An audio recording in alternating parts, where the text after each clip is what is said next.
नमस्कार दोस्तों, आज की कहानी है जादुई साड़ी। एक बार की बात है, एक छोटे से गांव में अनाया नाम की एक महिला रहती थी।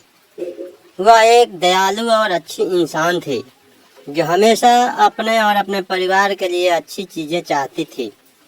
अनाया के पास एक प्यारा पति और एक खूबसूरत बेटी थी, लेकिन उसकी सास शांता उसके प्रति बहुत अच्छी नहीं थी। शांता अक्सर घटिया बातें कहती थी और अनाया को दुखी करती थी। एक दिन जब अनाया बाजार में घूम रही थी तो उसे एक विशेष दुकान मिली।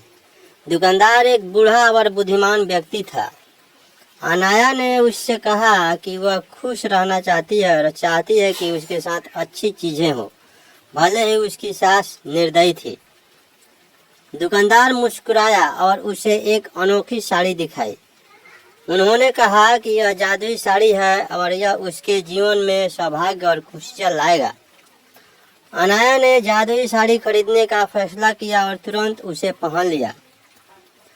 जब अनाया ने जादुई साड़ी पहनना शुरू किया तो चमत्कार हो गया।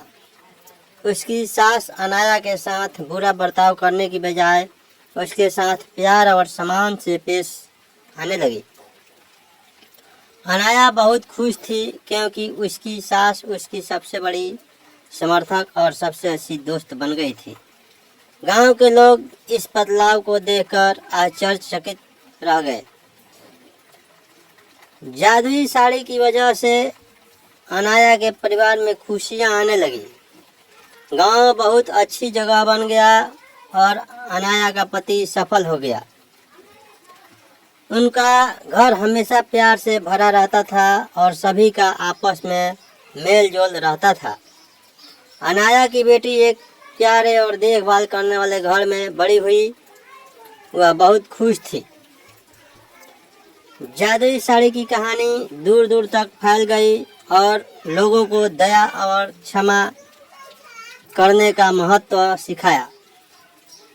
अनाया बहादुरी का प्रतीक बन गई और उसने सभी को दिखाया कि दयालु होने से बड़ा बदलाव आ सकता है, चाहे चीज़ें कितनी भी कठिन क्यों न लगे।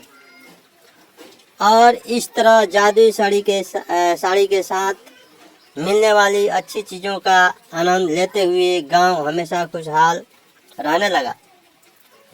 साड़ी ने न केवल अनाया की जिंदगी बदली बल्कि एक महत्वपूर्ण सबक भी सिखाया कि प्यार और क्षमा मुश्किल समय में भी खुशी और चमत्कार ला सकती है। दूसरों के प्रति दयालु होने से हम उनके और जीवन में भी खुशियां ला सकते हैं। तो दोस्तों, ये थी आज की कहानी। ये कहानी आपको कैसी लगी कमेंट में बताएं और चैनल पर नए हैं तो चैनल को सब्सक्राइब कर सपोर्ट करें और वीडियो को लाइक और शेयर करें। धन्यवाद। Thank you for watching.